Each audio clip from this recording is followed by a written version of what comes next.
Hi, I'm Phil Oldershaw, and this is Real, Random and Raw. It's great to be back with you for another week and a very special guest coming to you each and every Friday at 5:30.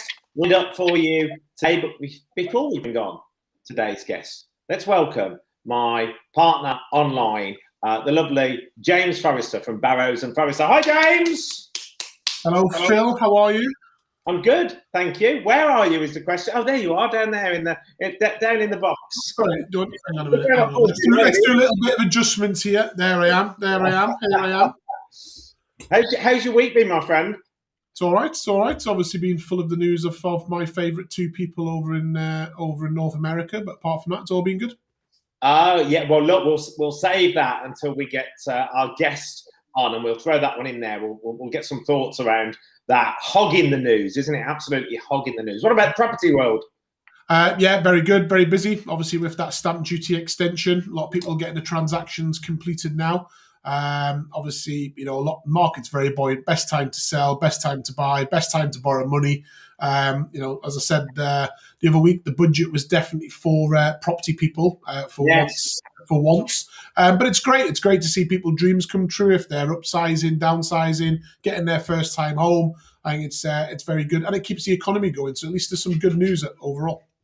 Yeah, I had a question actually off the back of last week's conversation, which was if people can now buy into a mortgage at 5%, and they're encouraging that, and then we're going to find that taxes and things are going to go up to 25%. Isn't this going to put a stranglehold on people as costs start to go up over the next few years? Well, potentially, but if you're going to fix the 5% mortgages don't come into play until April. And you've still, even though the government have come out and said, look, you can get guaranteed 95% mortgage, as a buyer, you are still subject to all the lenders' criteria. So let's see how many people do qualify, I think is the first bit. But don't forget, if you're going to fix your mortgage in, you could be fixing it in for 5 years, for example. Even if we do see an interest increase, at least your mortgage is fixed in place anyway. And I think that's the key thing at the moment. I can see interest rates slightly increase within the next 5 years. I don't think anything major, but look, if you can save money, fixing that mortgage as long as possible. Brilliant. What sort of shirt you got on there? What's that anyway? Oh, well, it's International Women's Day. Well, that was Monday. Obviously, we had Jazz Rahal on last week from the Education Awards. And this week, we've got another lovely lady. In fact, she's even more lovelier than when I last seen her, because, wow, this lady is... Oh, there she is. Has been exercising. Just like Maggie. It's looking absolutely fantastic. What a great opportunity to say welcome, Eleni Constantinou. Hello, my lovely. Thank you. Welcome. Thanks for having me, guys. The shirt, actually, James, is it's just showing my token of appreciation. It's a toucans all over. This is really random then. So one of my coffee cups that I've done as my collection around Birmingham. This is really random. Look what's on the side of it. Hang on. You too. At the bottom. How random is that? And for the people watching this, I can tell you now, we do not plan these shows. So it's really random. Spiritual connection. It's meant to be. It's meant to be. Anyway, look, great opportunity to welcome our lovely guest, sales and events manager of Gino di Campo Mia Ristorante. Is that to me Italian? That was fantastico. Did I sound just like him? Did you think he was at work? Yeah, I think it was you. So for my restaurant, also worked for the Edgbaston as well. And I was looking at your LinkedIn earlier on, and this one excited me. When you worked over in the Western Hilton Head Island Resort and Spa in South Carolina, USA. Yeah, that was like one of the best years I've ever had. I bet.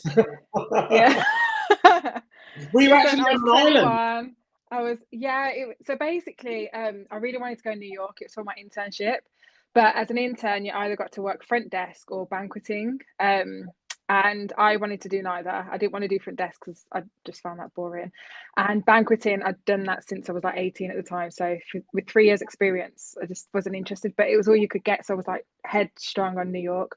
But when I had the interview for Hilton Head Island, they really liked me, and they were like, you know, you've got the experience. We think you should be an assistant manager. So my job title was executive assistant or something, and basically the manager would like organize the event, and then my job was to greet the organizer and make sure any changes that they made, I made sure they happened, and I made sure that they were happy. So I kind of ended up going to an island where I wanted New York City, but I went there for the job opportunity, and it was amazing. I mean, I lived on the beach for a whole year. It was wicked. I just looked at that. I thought I've got to ask about that, because who doesn't want to go and work in a beautiful hotel on an island in the sun somewhere? Yeah, seriously. I could have stayed out there, but the fees to carry on my studies over there was ridiculous. And then my visa wouldn't have allowed me to work. And I just thought I'm going to end up going in loads of debt to just stay in America. I might as well go home. So I came back to the UK, and I'm here.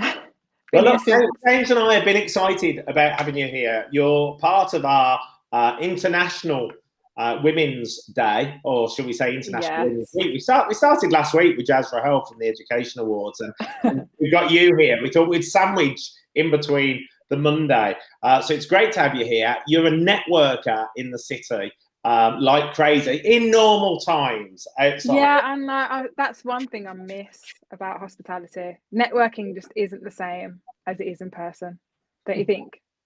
You just don't feel the energy, or you don't get to give everybody a hug and have a cheeky fizz or a glass of wine. It's just the whole, like, you clock someone across the room, or you find out that person works at this place. You're like, oh my God, I've got to go over to talk to them. And you just go up to, you know, it's different when it's on a screen, and it's, I don't know, it's less interactive, I guess. There's nothing less creative than being on Zoom. Let's be honest. From that, in an ideal world, we would now today be sat in Gino's in a booth, having a meal, doing this.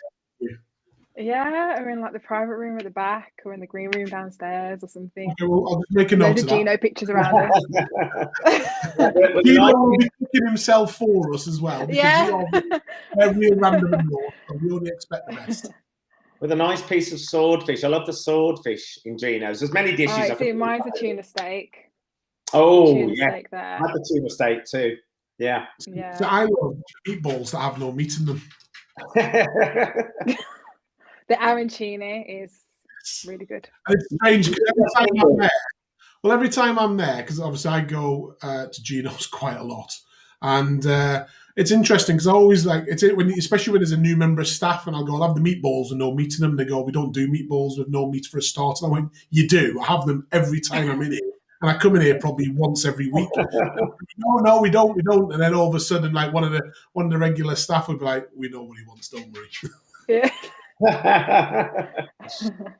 Beautiful place. Birmingham's been very lucky to have Gino's open. When I was working in Leeds, they had one there first, and I used to go there quite regular. I loved the colour scheme, loved the service, loved the food, just everything about it. So when this one opened in Birmingham, I was really, really pleased, just opposite the cathedral. And obviously you went to work there, which was great because I knew you beforehand. So what made you go over to Gino's, and what do you like about the company? So I transitioned from Fazenda to Gino's. I was at Fazenda for 6 months. We just didn't work out. I just think the way their brand was and the way I was, I had the conversation with the owners, and we decided it's best that I kind of leave. And then I went on to Gino's because they were new opening. It was pretty much same position as what I was doing at Fazenda, and I managed to get the job, and I had my heart set on the launch. I just thought if I can get that on my CV and under my belt and organise a launch, then I'm happy. And I had 3 things I wanted to accomplish when I got Gino. So I wanted to do the launch, I wanted to do their first birthday, and I wanted to do like a bit of a, Nuage, that event that Nuage is like a massive event. It's like a day of like a lunch. But I managed to do the launch. The birthday, I planned it all. I had it all written down on paper, but Gino's didn't want to go ahead with it just because of lockdown, which thank God, because the day I was going to have it on was the day that they announced a lockdown in November. And I thought, I'm glad that they said no, because imagine if they said yes, and we would have invested so much money in it and it wouldn't have happened. And then the big event obviously won't be able to happen anytime soon because of how things are. So at least I got the launch done. But yeah, I love the company. Just for they're quite open-minded with what they want to do, and and how they want to go about things. Obviously certain things are set across the board at all restaurants, like the menu and things like that, but when it comes to the individual restaurant and like certain events that they do, they're quite open-minded. So like with Birmingham, it didn't really work if we were going to do wine tastings and little pizza masterclasses. It worked more if we were going to have like a host a Phoenix lunch, say, or things like that. Do you know what I mean? That was more how Gino's would work. So yeah, and I love the culture. I love how they keep it very Italian there. I think it's like me and another girl that are Italian. I've noticed. Yeah, literally everyone's Italian, but I love it because it makes me kind of like pick up a few words in their language, and I'll joke about with them. And I think it's important. It's like you go to a Chinese restaurant, and if everyone in there wasn't Chinese, you'd feel a bit like, am I in a Chinese restaurant or not? It's part of the whole kind of authenticity, sets the tone, doesn't it? Yeah, that's it. So there's quite a few things. I like the location. I like where we are. I like the innovativeness that we thought of the terrace, and we had that out there. We're going to have that again when we can open for outdoor hospitality. The only challenging part will be that we don't have heaters and we don't have a cover. Like, we've got umbrellas, but if it rained, I don't think you'd want to dine out there. So that's the only really challenging part that we have. Well, hopefully by the 20th of May it'll be fixed. Yeah, well, it's a little bit open space there, isn't it? I guess it'd be like sitting on the side of Mount Everest having your 3 course. I'm booked in on the 28th of May, so as long as it's all sorted by then, I'm happy. Well, by then it's indoor, so you're okay. But I want to sit outside. I liked it when it was outside. Yeah, well, outside we're going to have by the cathedral again, and then just outside of the front doors. The government or council have added on an extra bit, but I don't know what that's for. I don't, like, is it Alchemist? They've got like these wooden covers and seats. I don't know if they're going to do that. I'm not sure. One with no roofs, so if it rains, you still get wet. Oh no, they built. I don't know. Roof on them, haven't they? Yeah. They built something there. Yeah. So I don't know if they're going to do that. I'm not sure. That'd be good. So yeah, that's good. It's a great spot, isn't it? It's so central. It's easy to get to, so it's can't wait for it to get back up. Spot. Yeah, it's just a shame because like when we first opened, it was like perfect. Like in the week you had all the corporates, and it's like, because it was all glass, because I found that was challenging at Fazenda because it's not all glass and it's quite hidden. It was hard to get traction that way, and there's not much footfall, whereas where Gino's is that much footfall and it's all glass. So when people are in the bar drinking, it's like, oh, what's that? What's that? Should we go there next time? And you get, you had that momentum build up. But then after COVID, it's like the bar area, you couldn't have anyone standing. Everyone had to be sitting down, like, so then we couldn't get as many people in. It's just, and then you had the whole 2-meter rule distance, which is going to probably be implemented again when we go back. There was definitely a great vibe in Gino's because, like, at the weekend, the live DJ. Oh, the DJ, yeah, fantastic. It was wicked. Literally, Friday night, I'll be leaving, and I'll be like, oh my God, I want to stay and have a drink because it's just got that energy about it, I'm hoping that's what I miss. Yeah, I was going to say, I'm hoping my points are still valid for when we come out of. Yeah, no, everything's the same. Even gift cards, we've had to extend gift card dates. Everything will be valid. They've extended everything. So let me ask some interesting questions, Phil, if I may, because obviously Gino comes to the Birmingham restaurant quite often from all the. So is he really that small? Pocket size. He's body size. He's like height wise. He's not very tall, is he? Yeah, no, I'm trying to think. I think he's like just maybe a little bit taller than me. I'm 5'5", maybe a bit more. Well, he came with what's that? Keith Lemon, and Keith Lemon's small, so he was taller than him and stuff. That's why he's not. much bigger. Yeah, to make him feel better. Makes him look They like were normal so funny height. together. Have you guys watched it, the show I have, yes. that they did together? Yeah, it was so funny. I didn't expect some of the topics to go the way that they did, and I was sitting at the bar behind ITV filming, and then they were talking about like Gino when he was trying to figure out if he was gay or straight, and I was like, what? This is going on ITV? But obviously it was a later show. And then they were talking about like the first time he got with a woman and loads of mad conversations. As you But do. yeah, it's a good watch. We've actually As you got do. one of our favourite clips of Gino. Have you got that clip, James? I can. Do you want me to play it now? Every single time I see this clip, I absolutely crease. And we just wanted to share this moment with you, which you've probably seen on numerous occasions. Let me hit play Go now. on, I'm nervous. That's lovely. A fork. Do you know, Tell me. if it had like ham in it, it's closer. No. It's closer to a British carbonara. Oh no. It is. No, that's true. Oh well, thanks. I'm glad you're standing there. Do you agree? Yeah. But you know what I mean. If my grandmother had wheels, she would have been a bike. You know what? You know, it doesn't make any sense what you said. It's a different recipe. It's got nothing to do with macaroni cheese. You know what? How random is what? Can please anybody help me here in the kitchen? Oh my God, he choked. If my grandmother had a wheel, she would have been a bike. Yeah, I have seen that one before. That's funny. Every single time. He's given us some real Holly choking on her food. He's given us some real great TV moments. So I guess it must be quite exciting, besides the brand and the company and the other restaurants, just to work within a brand that's got Gino Di Campo sort of there as the, what do we call him? Like the motive on the front. Yeah, definitely. It's wicked. My WhatsApp is beeping. You can't hear this, can you? It's I not can your, hear your it's, WhatsApp. it's not your WhatsApp. It's the video software. When I was asking them questions earlier, they're answering them instead. I thought it was my WhatsApp. I was like, oh, sorry. The only one thing we need to do to get Gino's back on the map for when it reopens is it's got to start getting oysters in. Oysters. I'm going to note that down. Pen and Oysters. Oysters. Yeah, fresh. Because a part of the, obviously, is Gino's, then you've got is they're under the individual restaurant's brand. And then in Birmingham, Yeah, I think we've got Bank do that, don't they? Bank. And we have to go to Bank in Piccolino to get the oysters, where that's the other side of town, where we could just stay in your company in Gino's and eat 48 oysters. Would be great. And eat all the oysters you want. Yeah. I'll suggest that.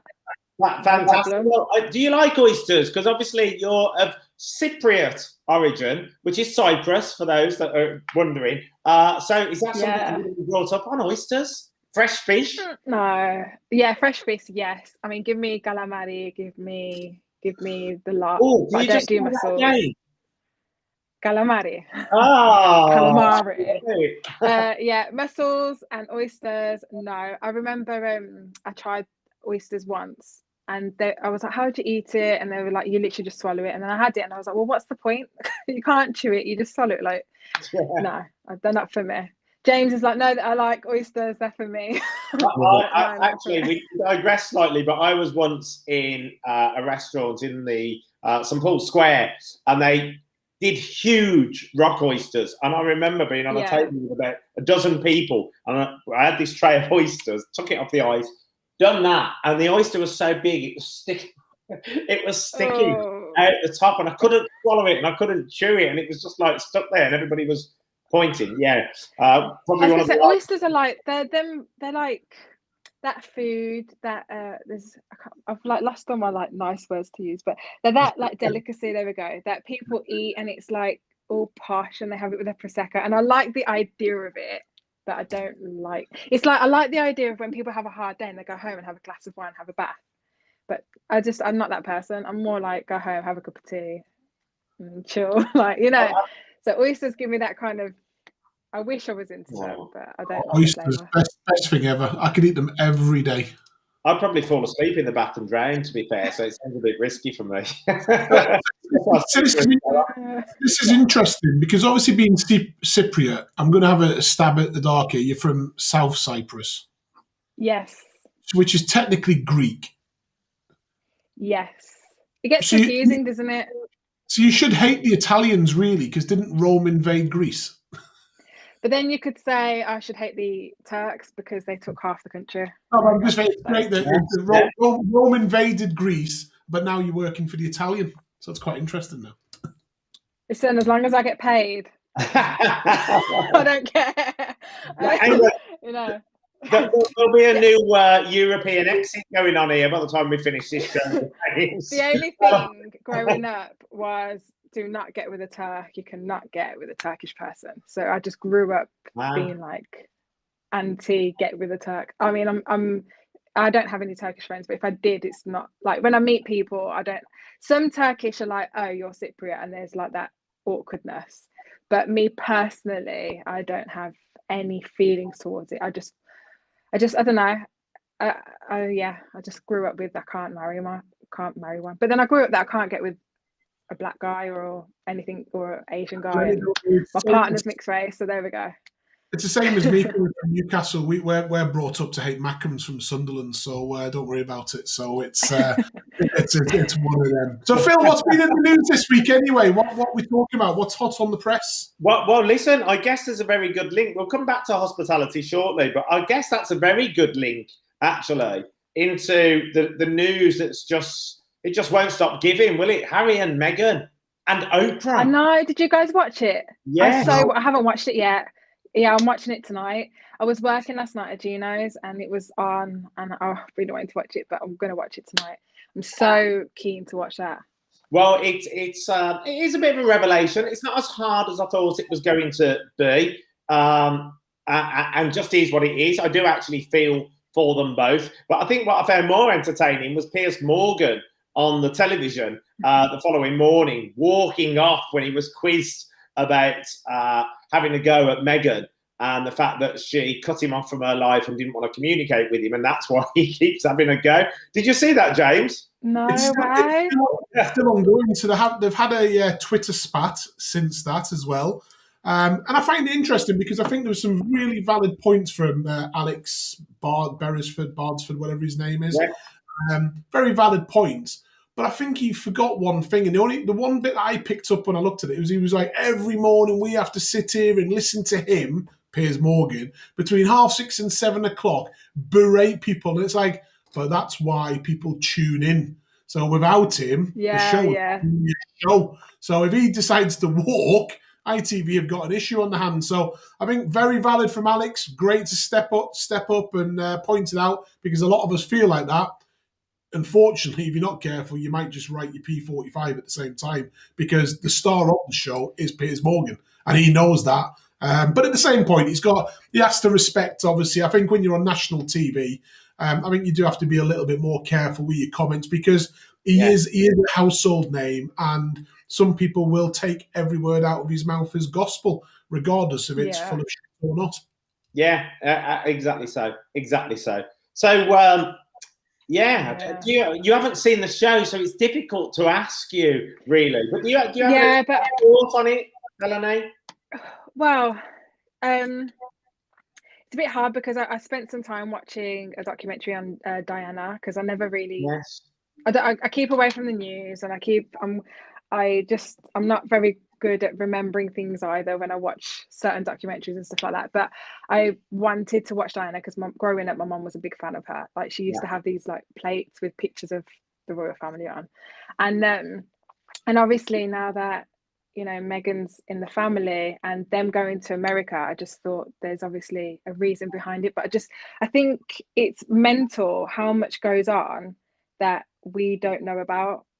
Do you know what I mean? And like how much we might know, but it's like they kind of cover it and it can never be an issue. Do you know what I mean? So there was a comment that was made, wasn't it, that the Queen said something like the baby can't have protection. They can't guarantee protection for the baby because they don't know how dark it'll be. Like that's disgusting, personally. That's It's just wrong. yeah, it's an interesting one because I think it's been claimed that obviously Harry came, said the Queen or Prince Philip didn't say anything, and the papers are like, as we all know, the papers will stir stuff up to sell and Yeah.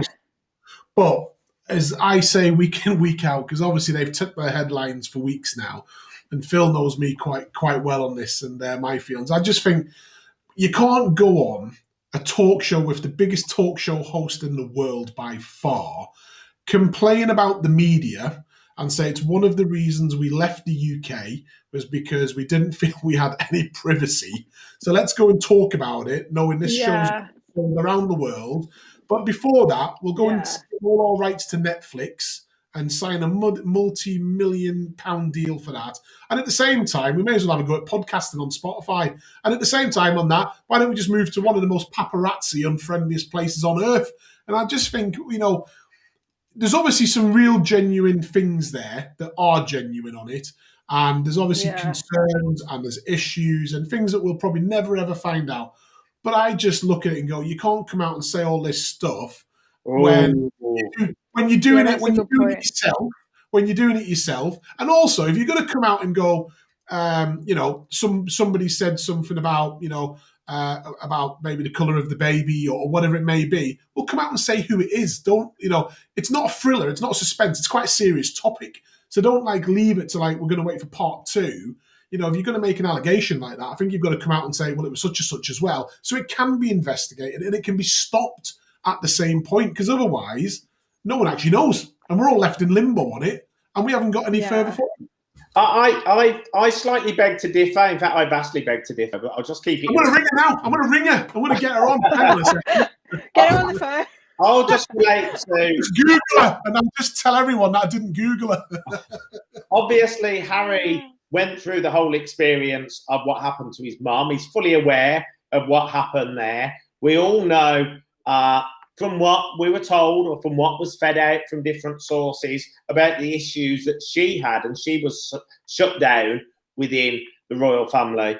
And I genuinely felt for them both. And you could see, particularly from Harry, okay, she is an actress, but I did buy into her. But more importantly for me, Harry, and that's not saying I value one more than the other, but I'm related to Harry as in the bloodline.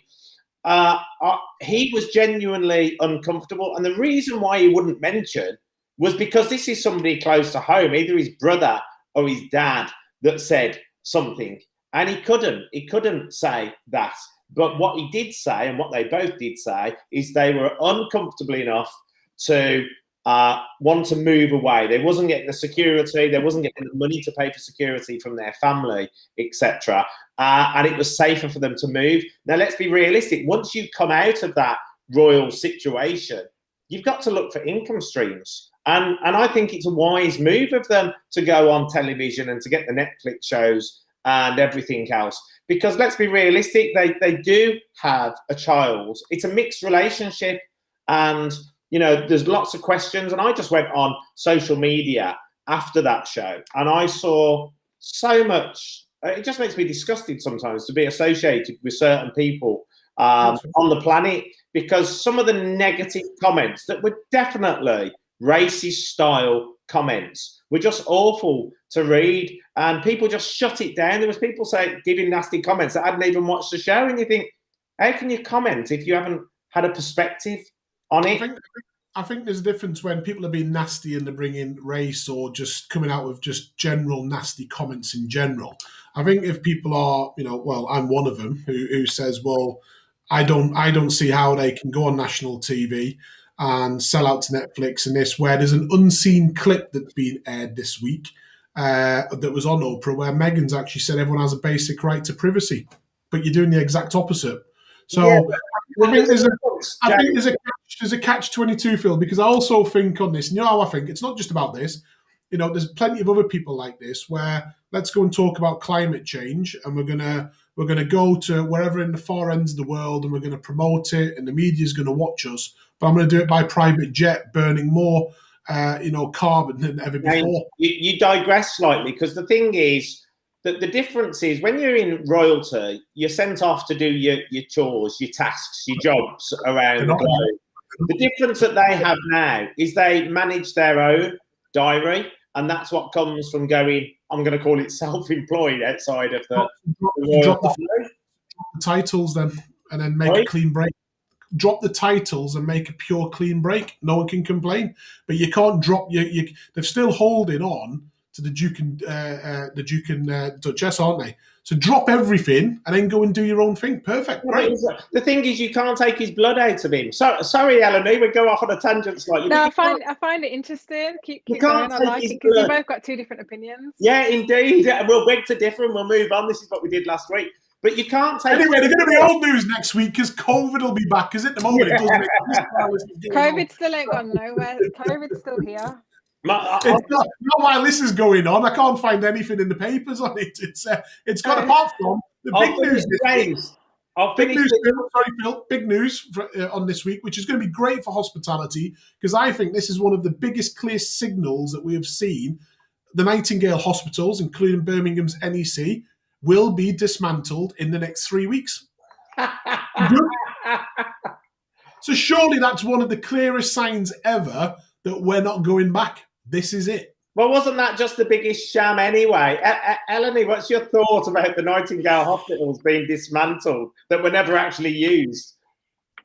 I was about to say that. Were they even used? Like, but I'll tell you what, put it this way, this is how I see it, is this time last year when all of this happened, would you believe me if I said to you that we're going to be in exactly the same position in a year's time? No. You would have laughed in my face, right?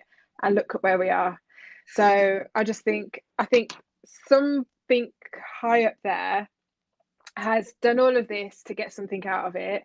And I don't know if they've got what they wanted yet or not. So it's hard to say that it's over because in my opinion, it's a load of, I don't know if we could swear on here, but it's a load of crap that we all just have to follow. And it's like, I had a bit of a realization last year and I thought, oh my God, like we are literally just puppets following what they want us to do. And I couldn't believe I was watching the news, waiting to find out what I could do with the rest of my days ahead and, you know, whether I could go to work or not go to work or whatever. And I just thought, oh, like, this is like watching a film, what's going on right now. And it literally even had me thinking, do I even want to have children? Do I want to bring anything into the world if this is how the world's going on? You know, it's only kind of getting worse. And I know you could say that's a pessimistic mentality, but it's like true that, yeah, there's beautiful things in the world, but it's just sad of what's actually going on.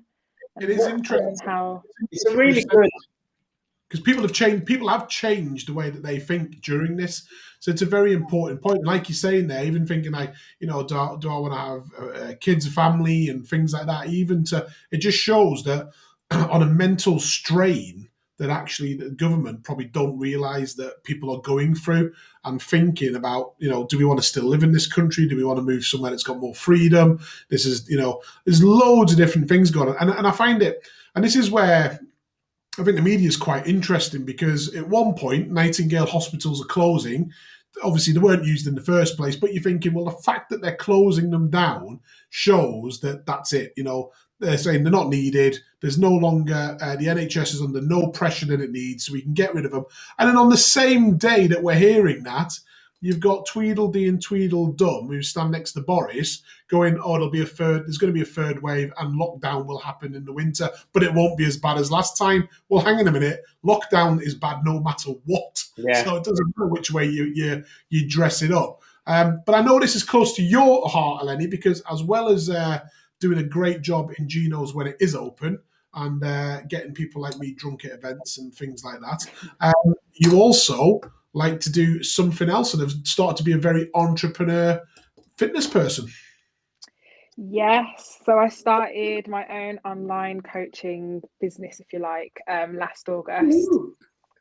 Ooh, which I would like it to be my main thing that I do moving forward, but I just need it to I want to feel secure in it. Not that I guess you can ever feel secure when you own your own business, but just when you've got bills to pay, I just want to make sure that it's the right move. Do you know what I mean? Yes. I don't want to leave too prematurely. But I think what it was is I've always wanted to go into online coaching, but I was just too scared to kind of take the leap. And I think after the first lockdown, when I went back to work and I was like, my job isn't the same. I've now become a delivery driver, a receptionist, a floor manager, a host. You know, like I'm no longer the business sales and events manager. I'm no longer going out networking, finding business, bringing it in, putting events together. Yeah, and I was like, I'm not happy anymore. Like I was going into work and I was like, this doesn't fulfill me. And I'm a true believer in like, I don't like just working just for the sake of it. Like I don't want to do a job that I don't enjoy. And I know some people, you know, don't have a choice. You put in certain circumstances that it's quite hard to do what your heart desires. But it's just that job just wasn't fulfilling me because it's not what I originally signed for. But I'm holding on to it because at the end of the day, it's a job that pays me. It's secure income, and I do love the team there. And it's like a bit of me is hoping it will go back to normal. But part of me is like, I don't think it will happen anytime soon. I do think the hospitality industry has been hit hard. I think anything to do with like events, restaurants, that kind of hospitality has definitely changed. Hotels is like a different kind of a different. I've got a job for you. I think I've got the perfect job for you. I think you should become a model doing water. Phil, doesn't she look amazing?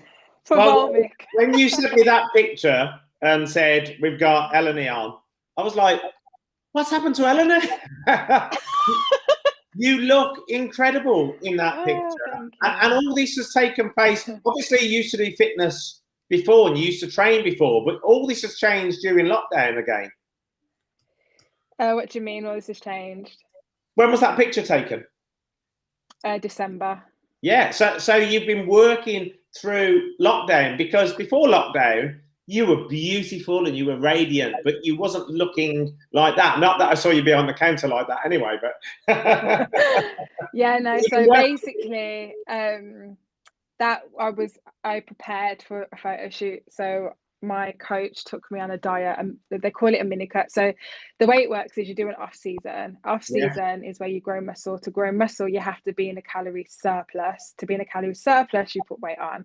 So my weight often fluctuates, which is why I have zero relation to the scales. Like I don't care what the scales say, unless I then go into diet phase. Then I'm like really obsessed with the scales. Okay. So then when you go into diet phase, that's when you then go into a calorie deficit, and you're trying to maintain the muscle that you've built in your off season, but shed the fat so that you have a newfound physique of the new muscle that you've built.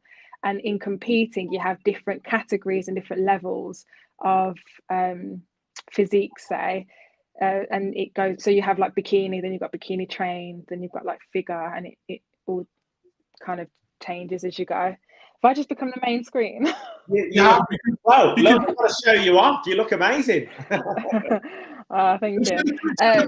It's never come easy to you, this though, has it?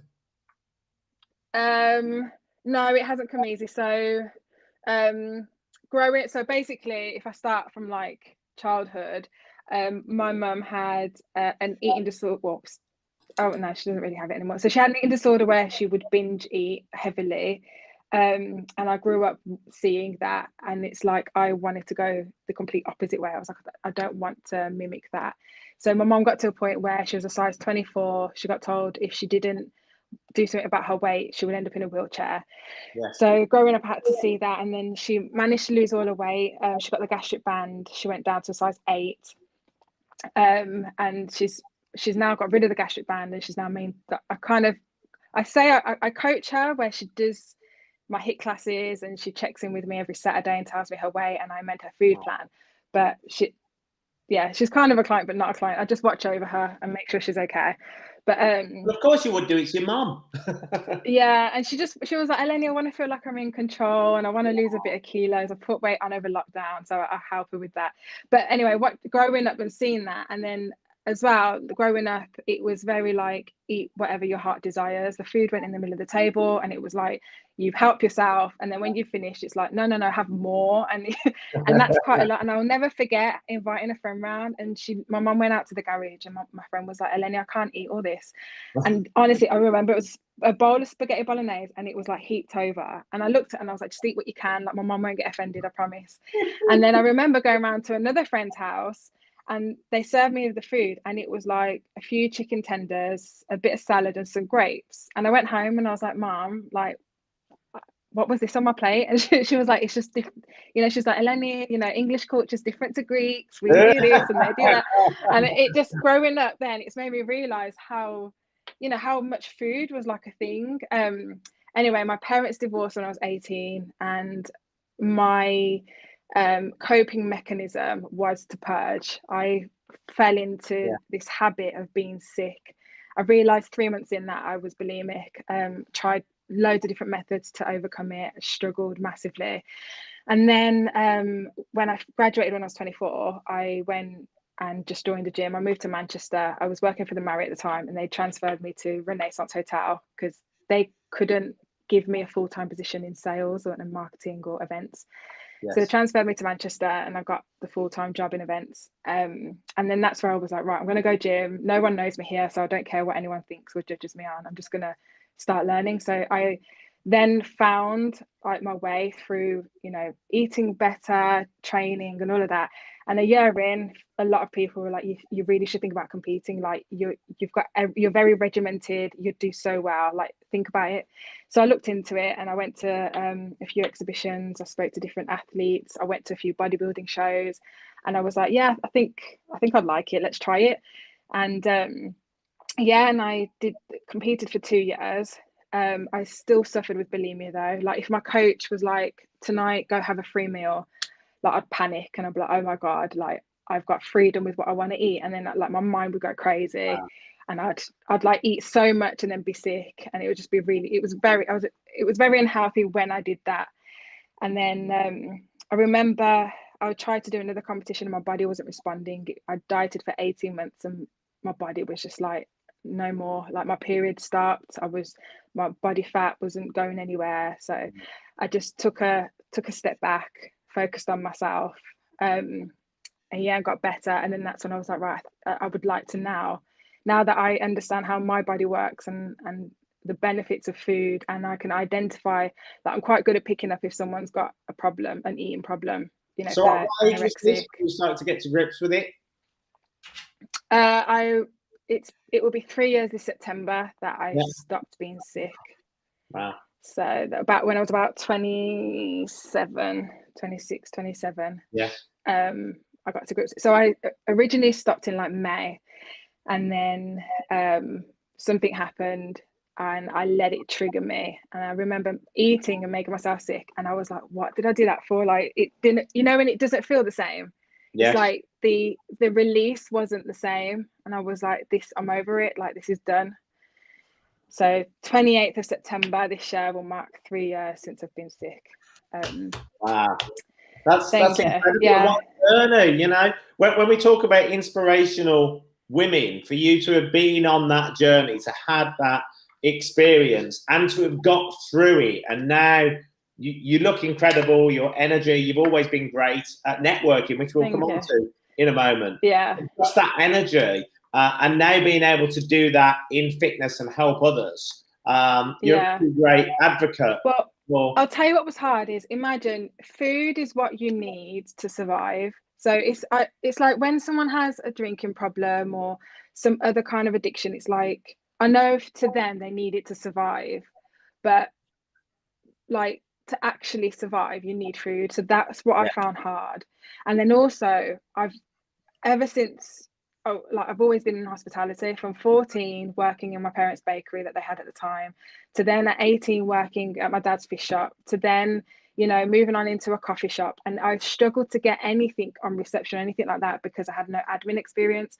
So the only jobs I was managing to get was in hospitality. And I remember I took a gap year when my parents got divorced because I couldn't focus on university. And I went and worked at a hotel. And I remember seeing the event planner and I was like, I want to be her. How do I get to her? And, you know, the manager at the time was like, right, you need to go to uni, blah, blah, blah. And I felt bad because he helped me so much. And then I got to the point where I kept calling in sick at work, and I booked in an appointment with him and I sat him down and I respectfully said to him, look, I've got an eating disorder. I can't work in your hotel anymore. Like I would come to work and I'm surrounded by food and I'm constantly anxious and panicking. I can't do it. And he appreciated it, but then it was the whole battle of trying to succeed in hospitality Yes. and having an eating disorder, you know. And then my big challenge, so when I went to Renaissance, it was in an office, so I was a bit better. And then when I came back, I worked at Edgbaston Stadium, which was office. It was better because I wasn't around food. And then after that, my challenge was Fazenda, and you know, the salad buffet.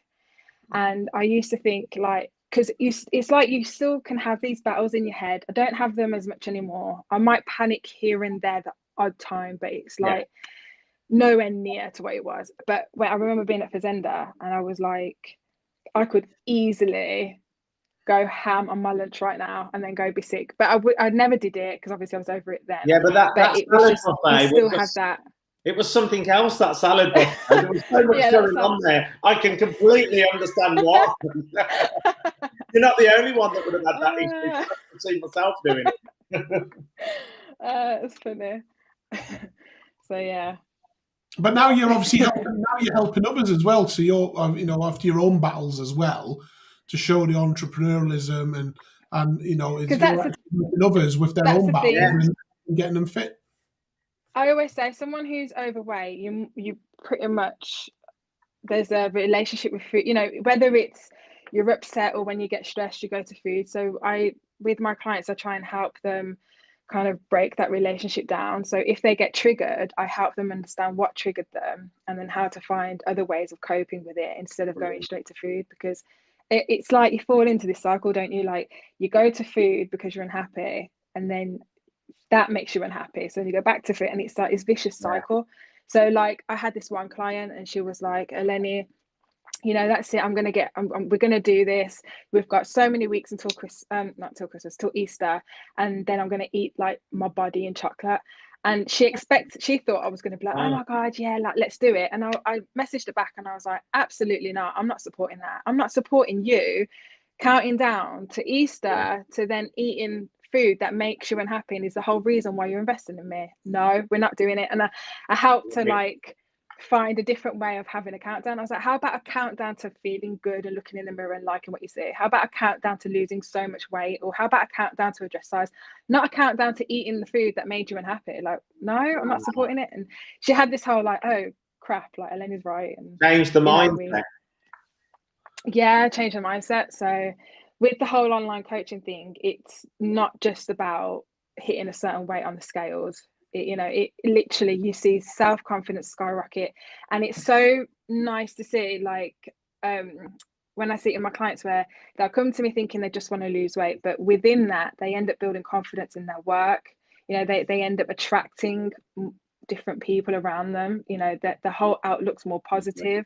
They wake up with a clearer mind. They feel better inside. Like, the way their system works, it's massive when you get all that into place. And for people's mental health, it's absolutely huge, because like you said, someone could come and say, I just want to drop a dress size, or is it male as female, or just female clients only? Or I do male and female, but I'm predominantly female.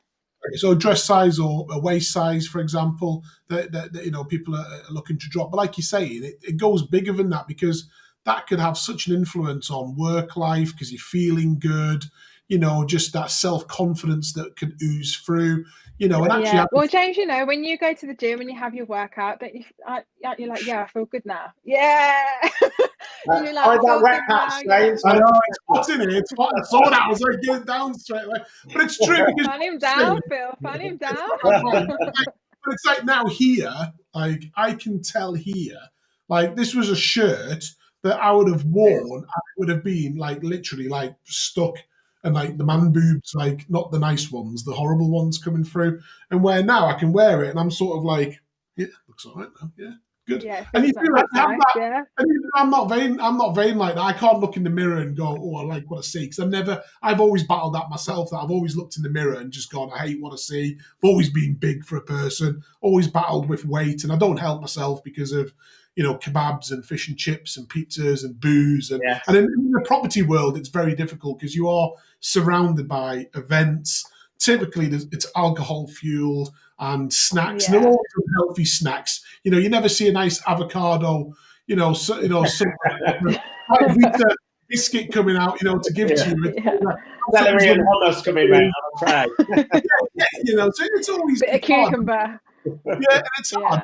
Yeah. But I agree with you now that, as soon as I did it online, to go and buy new clothes, look good, feel better. But then it's then difficult because now gyms are shut, so now we can't Yeah. go. And you get into that, and I know your training's obviously very, very different because obviously I've seen it because how you advertise, and we'll let the viewers know how they can find you. But it is hard for me because now I can't go, and I have that such momentum and I've never liked the gym, so even going Yeah. to it, still hated going to it, but I was doing it because afterwards I sort of had that adrenaline rush of feeling good, knowing that I could see a difference. But now I'm back into, and it's that point now where I'm like, oh, I can't go, so I'm having to substitute. So I'm going for walks and bike rides, and Yeah. it's Well, good. this is the thing. I think if anyone on a fat loss journey, you don't need a gym. You don't need to work out. I've got some girls on a fat loss journey that I just have to do steps, 6,000 steps, 8,000 steps a Yeah. day. You don't have to go to the gym. If you get to a point where you're very lean and then you want to start filling out your physique and building your physique, then yeah, you need resistance training, or you need to get equipment at home. But if it's a fat loss journey, you don't need the gym. And I have a lot of people that come to me with obstacles. They're like, oh, I'm really stressed at work. Now's not the right time. I'm like, no. If anything, now's the right time. Now that you're stressed with work, like, let me help you get some routine in there. Let me help you with some structure. Let me help you with accountability. Let me help motivate you. I've got a WhatsApp team that, everyone's in there and everyone helps each other. It's that whole team, that structure, the guidance. That's everything that I help and support. It's like a community, and I think when you provide that for someone, that's when if they can do it at the hardest times, they can do it at the easy times. A lot of people wait for the right time. They think it's the right time, when it's like, oh, let me just, I don't know, I've just started a new job, it's not the right time. It's like, no, now otherwise there's never going to be a right time. There's always going to be something going on. The hardest part I start. think, yeah, a lot of people are scared of failing, or starting, or like, I'll never forget saying to my mum, I want to do bodybuilding, and she caused a bit of like difficulty with me because she thought I just looked like a man if I did it. And then I'll never forget, because I'm not really like out there. Some people might think I am, but I don't think I'm out there. I'm not like, it's the word self-centered, like I'm not like, hey, me, I'm not like that. I don't know what the word is, but we were sitting around a table with like my sister, my mum, and all my sister's partner's family. And my mum randomly was like, oh, well, Eleni's going to do bodybuilding. And I felt everyone's head turn on me. Wow. And I was like, oh my God, like, did she just do that? And it's like, I felt everyone laugh at me, like, yeah, okay, Eleni's going to do bodybuilding. And it's like that fueled me. And I thought, yeah, okay, I'll show you that I'll do bodybuilding. And then when I did do it, it's like, and I remember at Edgbaston, everyone was like, why are you eating out of these tubs? Why are you coming to work with this big food bag? Why are you bringing these big bottles of water? Like, seriously.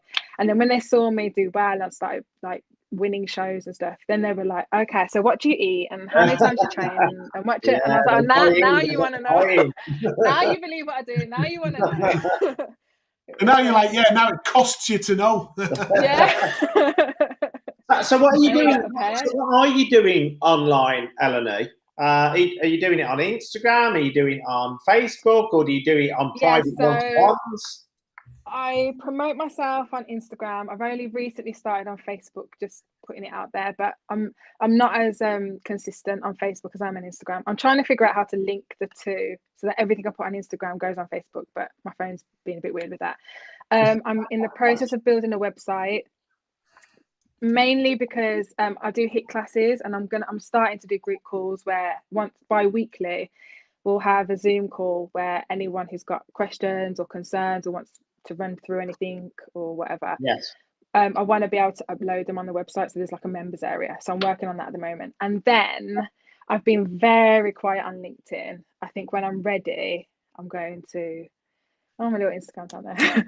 When I'm ready, I'm going to say on LinkedIn, like, hey, I've been quiet for a reason. This is what I've been working on. But in 6 weeks, I begin my diet for my show in September. So I'm going to do a new federation and a new category. And then the show that I really want to do is next year. It's wellness. It's where so next year, the show I want to do, you have the body shape that you have is like, you've got to have a small waist and it's got to be like tight with abs. and then your back and your arms have just got to be muscular but not too muscular, and then it's all about the legs. You have to have a big lower body. So because my lower body isn't that big at the moment, I'm going to do bikini this year, and next year I'm going to do, it's called wellness. That's like my goal setting. That's what I want. And where does that? That's when I feel like. Go on. Where will that take place? Where do you do that? Will that, obviously normal times when we're outside of COVID? Where does that take place? So they do. So this is a qualifier. So you've got to qualify to get through to the finals. So the one I'm doing, they haven't actually put where it will be yet, obviously, because I think because it's an event, they need to wait for COVID to be over and whatever.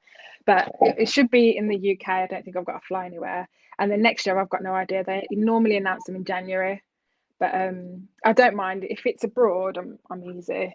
Abroad can cause complications just because if you're so close to a show and you change your surroundings, you know, and then when you fly, your body holds more water, which obviously isn't good for competing. So but I've got a great coach who'll help me with we'll look forward to seeing that journey with you as it unfolds further. I just think it's really exciting. You know, you said earlier on about people just don't know. I think it was before we came on. People just don't know what's going on behind the scenes with different people, and obviously they talk about the side hustle with people during lockdown, don't they? People going off and doing pumping companies and box gift sets and all sorts. And you've focused on your fitness again. I just think it's great to see you now, and I haven't seen you for a good 12 months. It is incredible. You know, it's good for your mind, it's good for your body. It's obviously really good for your there you go. That was the three things, wasn't it? So look, you mentioned a few times Fazenda. Fazenda, as we've just heard recently, has closed in Birmingham, won't be reopening, which is a real sad loss. But obviously, well, you never know. They might open at another new location. Another location, yeah. I mean, it's an amazing concept. Yeah, when I went to Leeds, I discovered Fazenda here, there, and then when I came back to Birmingham, they said we're opening a Fazenda. In fact, it was opening just as I moved back, maybe circa October 2018. Something. Yeah, I think that's when. And I was like, yes, because obviously there was a similar type of branded restaurant in the mailbox that just didn't have the salad counter or the setup. All the same feel, I think, didn't it? It wasn't the same feel. Like it wasn't the same. Exactly. Completely Exactly. But it's an interesting one, isn't it? Because when you look at Fazenda's position of where it is in Birmingham, you just wonder, was it in the wrong place? From that, and does it need to? For example, for the rent that they would have been getting charged there as well, would they have been better in next to one of the hotels to get natural traffic and create that buzz around it as well, like a lot of celebrity restaurants are, these days, because it had that really lovely feel to it. And it didn't matter if you went in the daytime or the evening time, it just had a lovely position. The only thing I hated about it is I had to log on to the restaurant's next door Wi-Fi to get any service. Fazenda's never worked for some reason, so I always had to go next door. We'll be lucky enough to get a new Fazenda location at some point as we move forward. But talking of hospitality, how do you feel hospitality is going to happen for restaurants moving forward? How do you think the rollout is going to be, and also the public perception of coming out and eating and drinking again? Do you know what's important? Obviously, it's guest experience, isn't it? And I just think that's not the same. Working kind of at the front, being a host or helping the reception team, and seeing someone come in, and it's the enjoyment's taken away when it's like you've got a gun in your face because you want to take temperature. Then it's like, sorry, excuse me, you need to sanitize before you go in, and it's like on our end, it's like panic because you want to make sure you get everything ticked because there's so much traffic going on, people going out, people coming in, and then it's, are you all from the same household? Some of you aren't, but then is it our fault if we get caught, or is it your fault who gets fought? And it's just, and then it's the whole, like when I see a familiar face, I'm like, oh my God, Hannah, I haven't seen you for ages. How are you? I'm very like that. So then I can't really be so touchy. I've got to be like, oh, hi, you okay? And then it's like, Eleni, you can't hug, you can't just stay here, So it's that whole, I just think the guest experience just isn't the same. And then, you know, like for example, in the bar area, it'll be like, sorry, you need to sit down and it's table service now. You can't just wander. And then it's, excuse me, have you got your mask, or are you, you know, and it's just not the same. And I just think that's kind of affected it. And then it's things like customer interaction. Like I've gone out, we don't have this at Gino's, but I've gone out to order food and they're like, yeah, if you just want to scan the code there and just order whatever. And sometimes you scan the code and you order literally on your phone, pay for it on your phone, and you just wait for it to come. And it's like, well, that whole experience has been taken away, like that whole interaction with the waitress, or, you know, having a bit of banter, or asking any questions about the food, or if you want anything added on, you know, it's like, oh, can I have this, but can you just add this and this and this for me? Like that's all gone. And I just think that's a big part of hospitality, isn't it? I mean, that's what I love about hospitality. Yeah, it's weird that the actual industry that we call hospitality has had the hospitality taken out of it. Literally, yeah. Do you think the government literally ostracised our industry and literally put us on a cross to hang and dry? I think I think last year when we came back to restaurants, and then they implemented the whole eat out to help out. At the time, it was like, yeah, okay, great. Yeah, you really are helping us with business. But it was like business boomed when it was eat out to help out.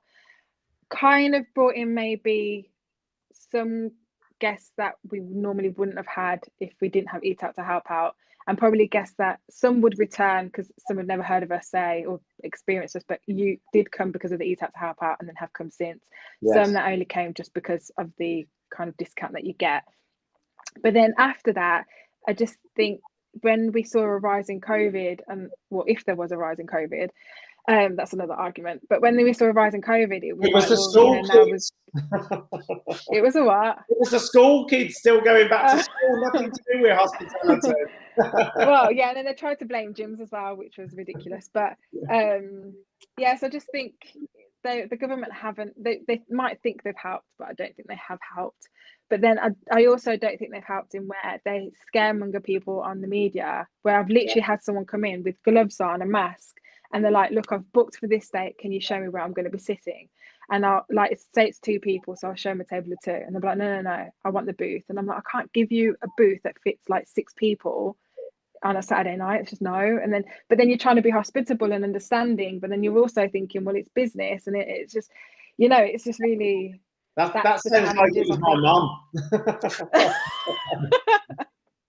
Well, you're damned if you do and you're damned if you don't, aren't you? I think it's a very valid point, because that's one thing, like when we've had various guests from hospitality, you know, we've spoke about getting out and being able to eat and the experience, but actually we've not gone into depth on the experience. And I think you've hit the nail on the head there. Like you said, walking in, when you see people, it's like the kisses on the cheeks, the hugs, haven't seen you for a while, how's things been?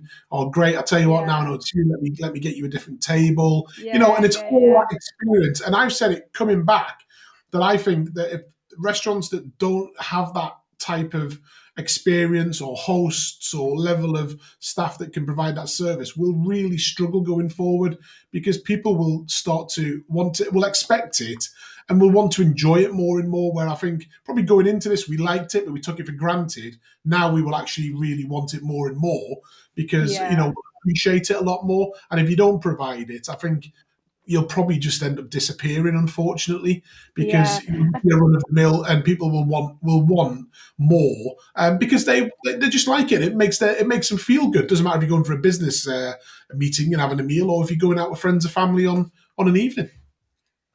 Yeah, I think as well what it is like you get some guests that are understanding, like, no, it's fine, I understand, take my temperature and whatever. And you get some guests that literally get annoyed, and they're like, seriously, if you're going to do one more thing, I'm leaving. And you're like, I'm sorry, but these are just boxes I have to tick. I have to, you know, and they get annoyed. And then sometimes I'm like, understandably so, you know, you've come through the door, we're asking you to do the NHS app, track and trace, then to sign that you're from one household, then to sanitize, then also wear your mask, and then, one more thing, I need all your details in the system just in case. And it's just, you know, and then it's also, I say, like, across the board of the restaurants that we have, Birmingham was the most popular, where guests were no-showing.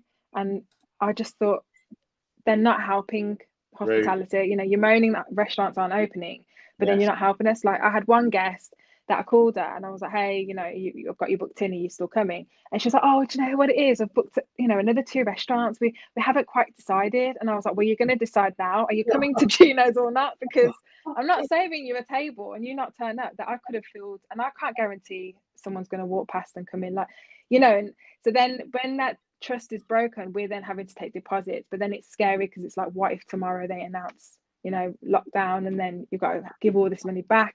So it's just really, you've got all of that going on. I'm glad you picked up on that, actually, because don't you think moving forward, our industry has been plagued with no-showers for years?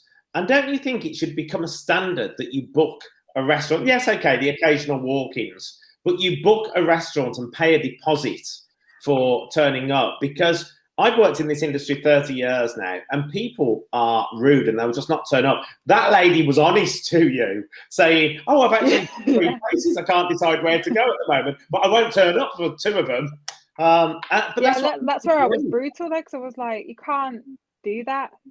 Like, make your decision now, or I'll get rid of it if you don't tell me that you want to come here. And then if there's availability, if you decide to come, then it's up to availability, isn't it? Because I just think it's not fair. Yes. It is difficult. It is difficult, and it's a valid point, you know. And it's one of them where I think it was. Well, I'm aware of various restaurants across Birmingham that had the same issue. So I don't know if it was just Birmingham, but I think Birmingham seemed to see a lot more of it. But because we're based here, we'll hear about it more. And I'm sure it was happening. Yeah. But it is a worry that you think, well, actually going forward, do you have to start taking, you know, deposits going forward? But on a business point, then people go, I ain't paying deposits, I ain't going to go, and I'll go somewhere else. And I think unless there's a whole, everyone takes that angle and goes, we all do it, or we don't. And I think, but then I think it's scary because it's like, if you pay a deposit, you're thinking, oh, but what if something comes up and I can't go, and then I lose out on my money?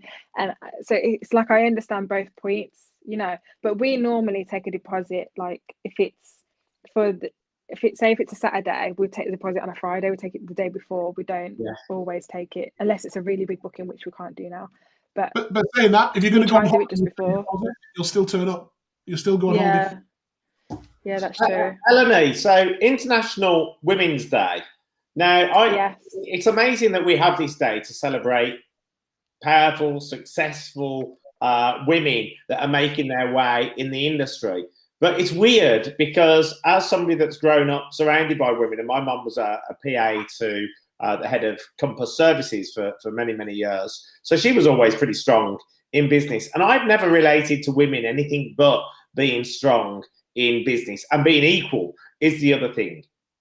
But you're a networker, you're doing well with business, you're now a coach, mentor as well. So when you go out networking, what is it that you like to achieve? And what is it you experience with other women when they're out networking as well? And I know men are there as well, but I just want to know what you experience. Yeah, I find women quite welcoming. I remember, so basically when I was younger and I just graduated, I tried to do my own event business, but I went into the wrong kind of industry. I went into weddings, which isn't what I'm into at all. But I just felt like that was the safe thing to do at the time. Yes. And I remember going to a hotel and I set up my own stand to try and network, but the confidence was like non-existent. And I just couldn't really quite, I was like, how do you approach someone that you don't know? And how do you even start conversation? And then how do you sell yourself? Like, I always found that really hard. And then the only true time I truly networked properly was when I was with Fazenda. And it was just putting myself out there in a very uncomfortable situation. And I just end up trying to find a common ground. And it was literally down to, because I'd always turn up on my own. So I don't know, I'd go to like the West Midlands Growth Company one, say, and be there on my own, or Future Faces and whatever. And it was just down to kind of like standing there. Then you'd go towards like the drinks, and then I don't know, I'd always end up chatting to people, and I'd just always try to find a common ground. And then that's where you just be like, hey, I work here, what do you do? And I know that's like an awkward conversation to start, isn't it? Like, hey, I do this, what do you do? But it was that realization of everyone's in the same boat, everyone's been how I feel right now, everyone's been there, and we're all human. Like, what the hell, we and I just built that kind of confidence, and that's how I found networking. And I remember taking Inetta, who took on my role when I left.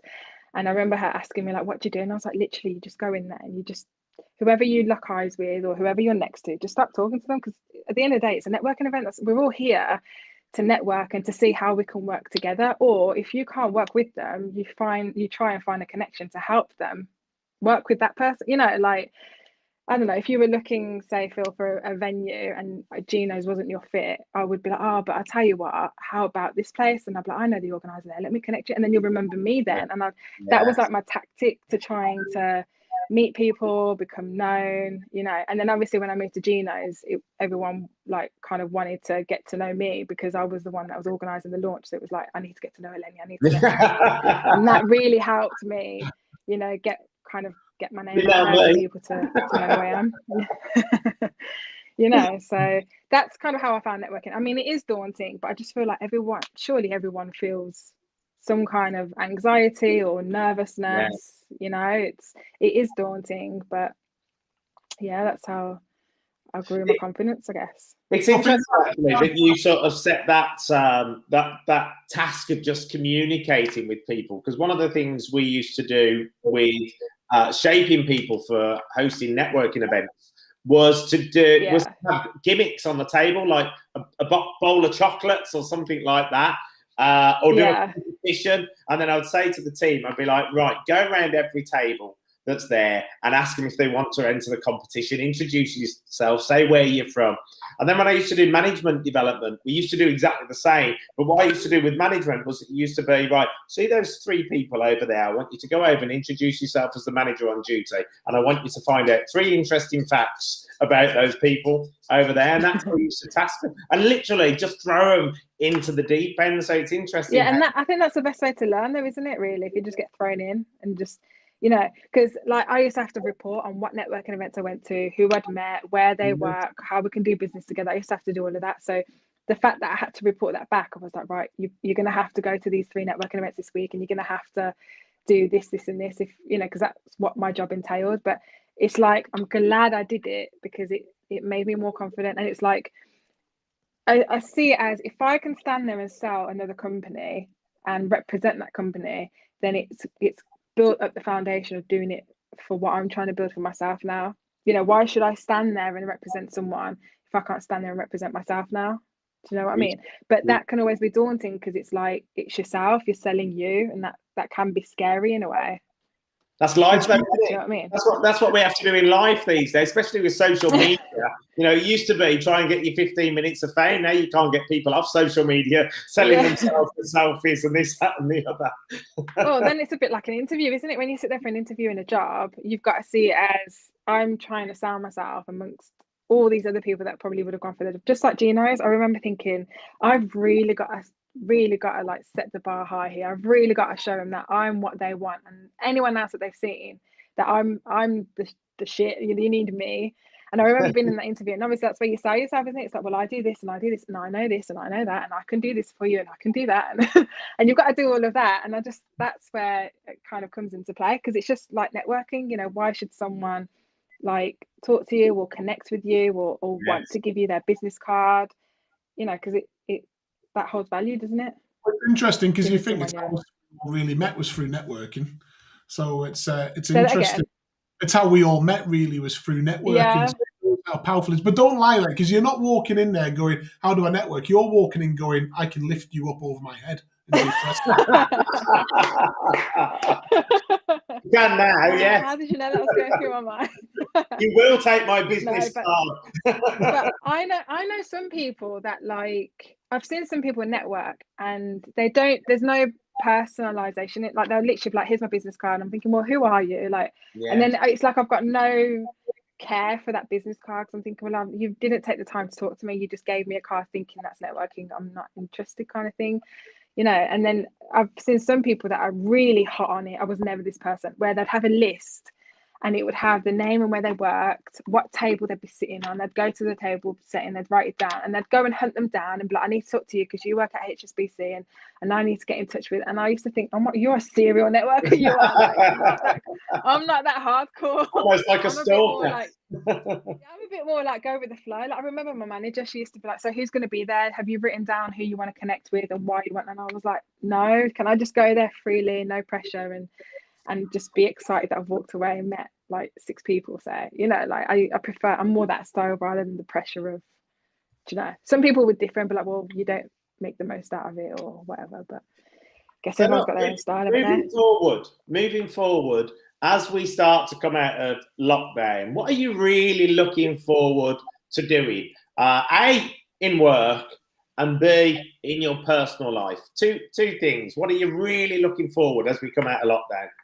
I'm really looking forward to going back to the gym, and I know that could sound really sad, but garden workouts are just effort. I'm going to train after this, and it's just the fact I've got to get everything out my garage and set it all up, and then it's the exercises aren't the same because I've only really got a barbell and a few plates. So I like going to the gym because I'm surrounded by like-minded people. You know, I've got all the machines there that I want. You can watch. Really start to I can watch loads of people. But do you know what I mean? Like, that's really excited about that. I think last lockdown, I think the gyms were open, and I know they weren't. It was in December when they opened, when lockdown kind of eased.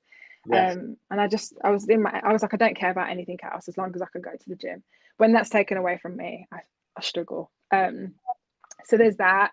And then with work, realistically, I don't think it'll be the same maybe until next year, because I know, like, the corporate world, a lot of people are still working from home, aren't they? So that's a massive part of what I do as work.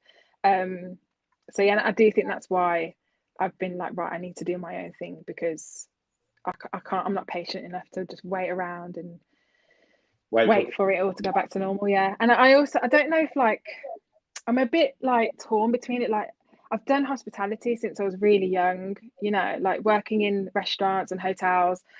And I don't know if my time's up. I don't know if I'm like, if I want to kind of go full throttle into what I'm doing. So at the moment I'm juggling both. Yes. But yeah, I remember having this conversation with a friend, and we were talking about it. I was like, I don't know what to do. Like, do I keep, you know, like my online coaching is like a side thing, you know, where if I get new clients, great, but I don't, you know, graft and go generate more leads. What, you know, do I focus on Geno's, or, you know, am I ready to leave Geno's and find something else? Like, I remember that rooftop, don't know when it opens now, but there's a new rooftop bar that's going to open not too far from Geno's, and I remember a friend sending me it going, this is your next move, you need to work there. And I was like, oh, maybe. But now I'm thinking, I don't know if hospitality is me anymore. I don't know if I'd rather just go into fitness. But my friend was like, if your online coaching boomed now, would you be like, oh, do I do it or do I stick to Geno's? And I was like, my answer is I'd go with fitness, because it is my massive passion. So she was like, that answers your question then. So I guess I'm honestly keeping Geno's going until what I'm into and the online fitness, until that kind of is enough. Don't know if that's too much to say on a podcast. No, that's lovely, and I think everyone's got to have their goals and their aspirations of where they want to go to.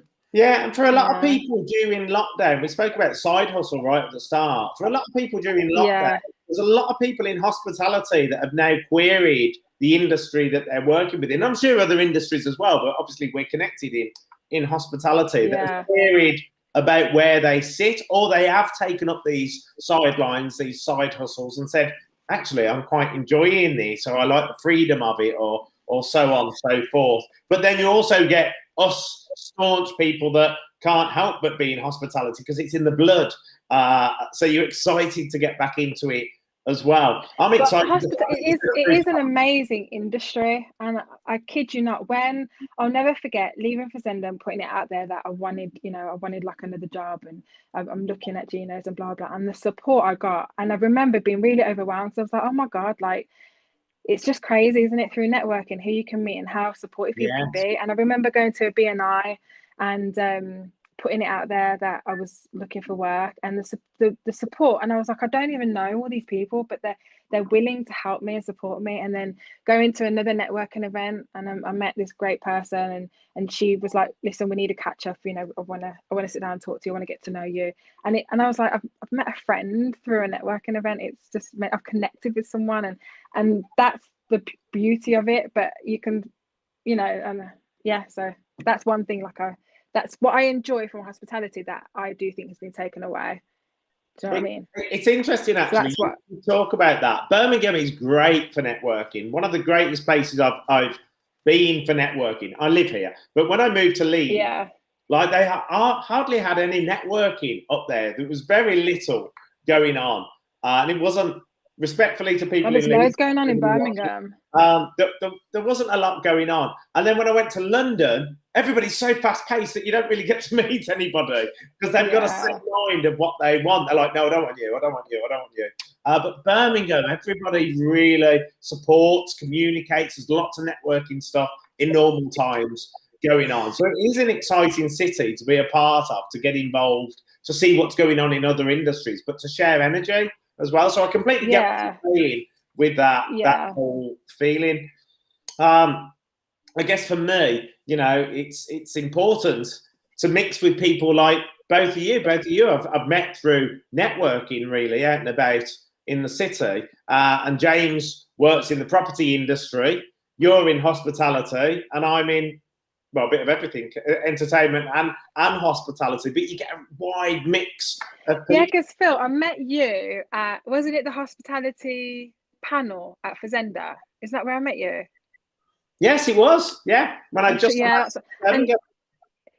I'm sure I met you there, and I remember you telling me that you host. I was like, oh my god, that's so cool! Like, tell me more. I was so fascinated. And then James, I don't know if I met you through Gino's. Was it? We met in Fazenda. What event was it?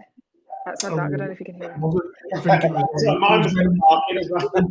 it was when me and 4 other people who I'll remain anonymous on this call turned up, and we had our little sort of Thursday private networking event in Fazenda on duty then as well. And we literally walked in at 12, and we were still there right through till about 7 o'clock. Yeah. Did you get barred? I love it. Oh my god, yes, I remember. Yeah, I remember. Yes, I've had some entertaining times out with James. How we've been allowed back in again, I don't know afterwards. There'll be all the places that were barred from. They'll be gagging for our business to come back now, like a reset. So look, I think it's about time that we bring this to a wrap. You know, Eleni, it's just been amazing to have you here, and for me to see you after this long period of time during COVID lockdown. It has been a real joy, I've got to say. Just an absolute joy, and you look great. Just tell everybody again about how they can check out with what you're doing with the personal coaching and training. So it's mainly on Instagram. It's literally my name, Eleni Constantinou, but with 2 eyes, just because Instagram won't allow the 1 eye. Right. And that's where I'm very consistent on showing client progress, any tips that I've got, just general videos of me training, quotes, motivation.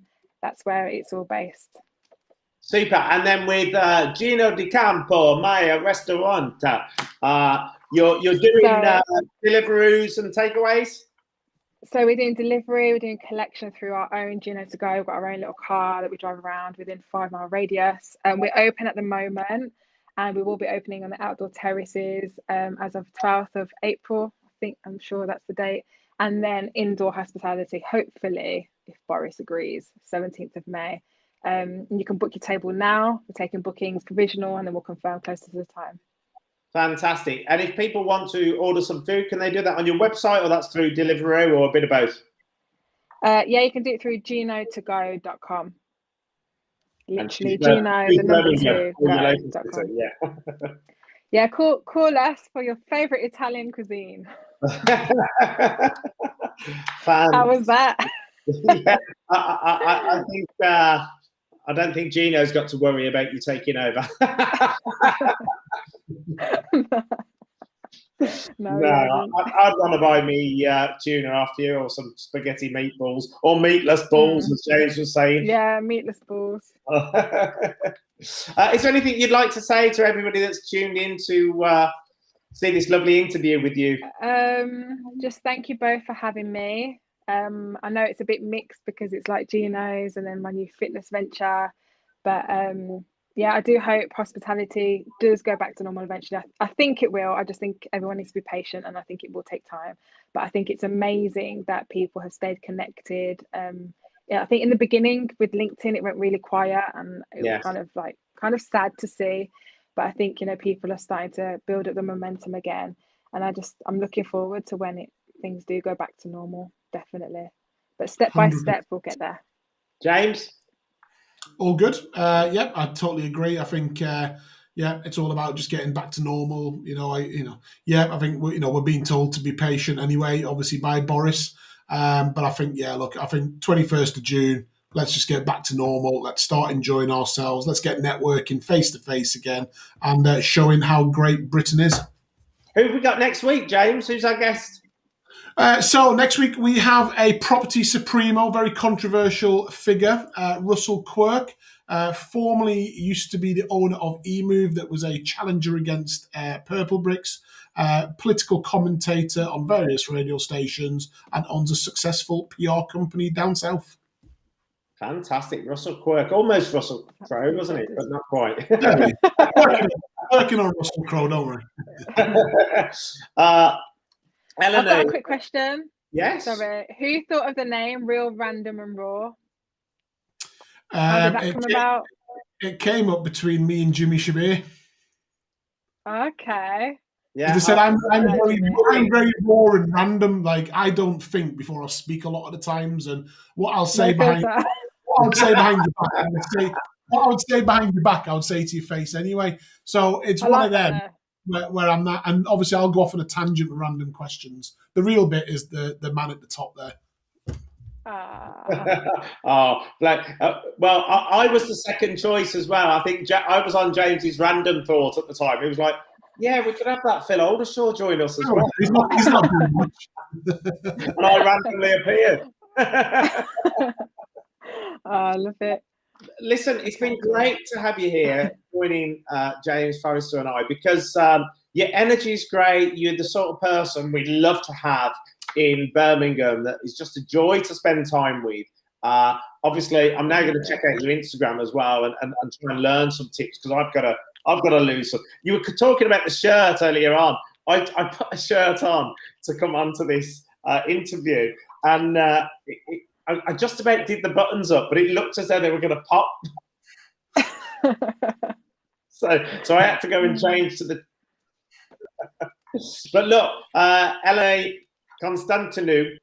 I'll get it right at some point.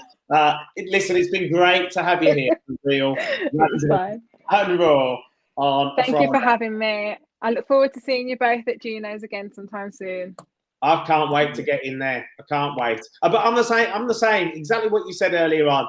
I want to go in and enjoy the experience. I'm not doing all of these other things that just don't work for me. I'll wait until we get some sort of normality, and I can't wait to support everybody. And I'll be one of your first customers in there. So look, thank you for joining us. Thank you for giving us your time. And you're welcome. Thank you. We'll look forward to seeing you soon. Yeah, good chat. Good to chat. Thanks very much. For our guest, James, give it up nice and loud for the lovely.